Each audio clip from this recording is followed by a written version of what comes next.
Guys, you're welcome back to Jodhpur's boot behavior. Bomber Bespoke here. We're continuing. We started out trying to make this particular one, which I was making for myself, but nobody had ordered it. Immediately that first video came out, someone ordered this one, which is not quite as tall. Run me up my money. Give me 10 minutes and I'll show you how I did it. Let's go. So let's start by cutting out the different pattern pieces. First of all, the back part, of course, stops over there. We punch in all of those ones, all of that line, which basically is a stitching allowance, and then the main pattern line is around there. So this is the rear part of the boot. The rear part, I don't know if you can see the notches that I have cut for where the straps will go into around the counter point region. So that's the back part. Let's cut out the front part. You see the straps, I basically use the width of my ruler for the straps, so that when I'm cutting them out, all I need to do is to just cut out one long strap using the width of that ruler. So this is how the parts are going to slot in.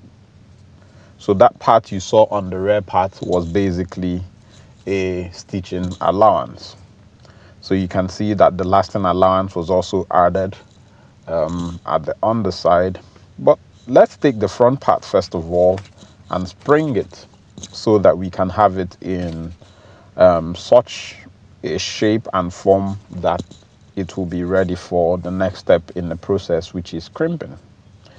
So to spring this particular front part of this boot, put the shaft line on a straight line and draw up to this point. And then using that point as a pivot to the van point. Then you draw in all of these parts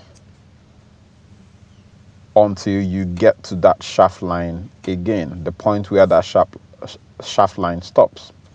Then using the middle of our vamp line as pivot, you pivot to the center line. You pivot the rest of the front to the center line and draw in the under part. That same point will be our pivot up just to connect the lines completely. And ladies and gentlemen, with that, we have flattened out on a two-dimensional surface the parts, the pattern for the front of our boot, which was three-dimensional, so to speak.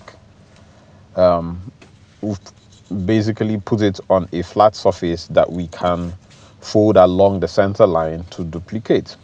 But before we do that duplication, let's just add some extras around the sides for pulling, because we're going to crimp the leather to take it back up to a three-dimensional piece.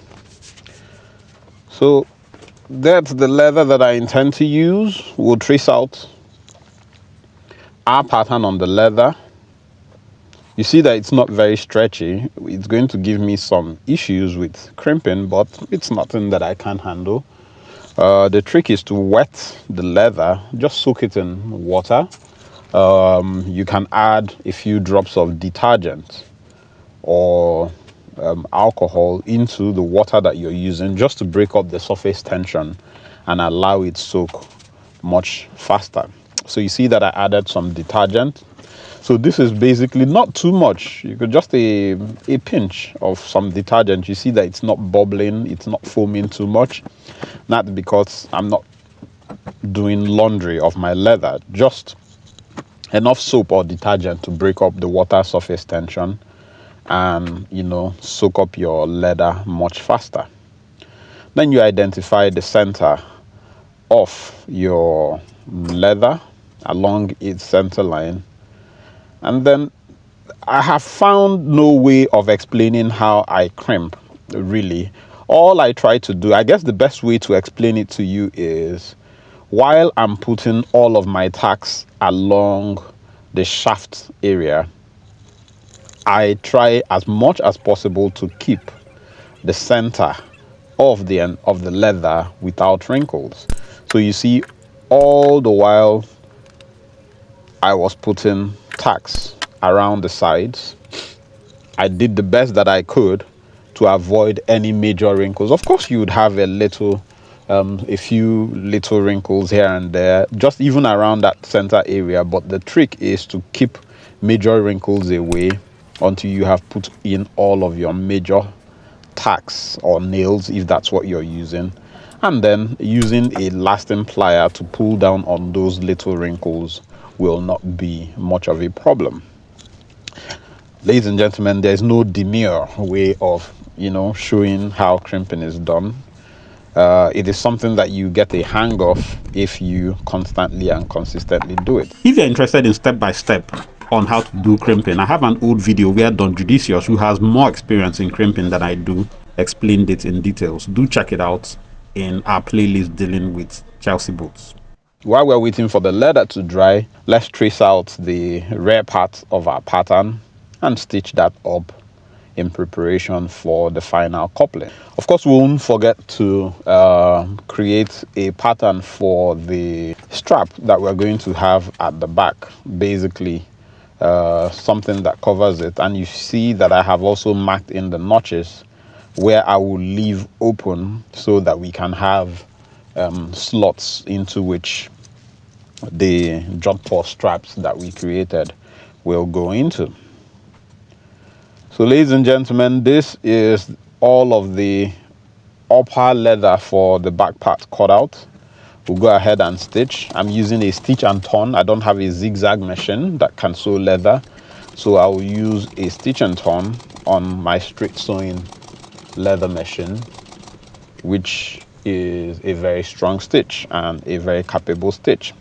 Only thing when you use stitch and turn is that you need to wet that joint, not too much, and then just hammer it down. But be careful so that you don't rip open the leather, especially if you've wet it. But if you hammer down the seam that it creates, the back seam, you'd find that you typically are able to eliminate any bumps that can result.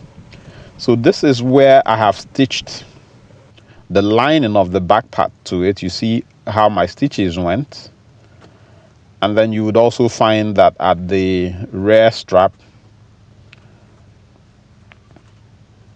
I have left that space there so that my straps can go in when we ultimately finish the entire thing. So the back part is ready. Let's get the front part out of the crimping board and go ahead and finish off the entire process. So this is my leather out of the crimping board. It's pretty much dry, not as dry as I might want, but all I need to do right now is to place the pattern onto the dried crimped leather and cut it out. So this is what it looks like when I'm done cutting it out. You could crimp your lining and stitch it, but I felt that was going to be too much of a problem, and the lining leather that I had was actually very thick. Whenever you're using exotic leathers, crocodile print leathers, you typically not have them in the thickness that you would want to desire. So what I do usually is to make up for that with thick linings. So because of that, I stitched my linings at the seam, the middle seam, at the center line, only that I hammered that seam quite well so that I don't experience any major bulge around the center line of my Jodhpur boot. Having done that, I'll basically couple this front part to the lining, and then I'll show you how I finally got everything all coupled in together. So stitched the front part of the lining to its upper, and then you see that around about the curve that it makes at the elbow there, I cut a notch so that I can couple this in like this, flip that lining inward, and then couple that there, like so. So my stitching will go all around this seam like that, and then catch the lining, and then the lining would also close up like so. Right.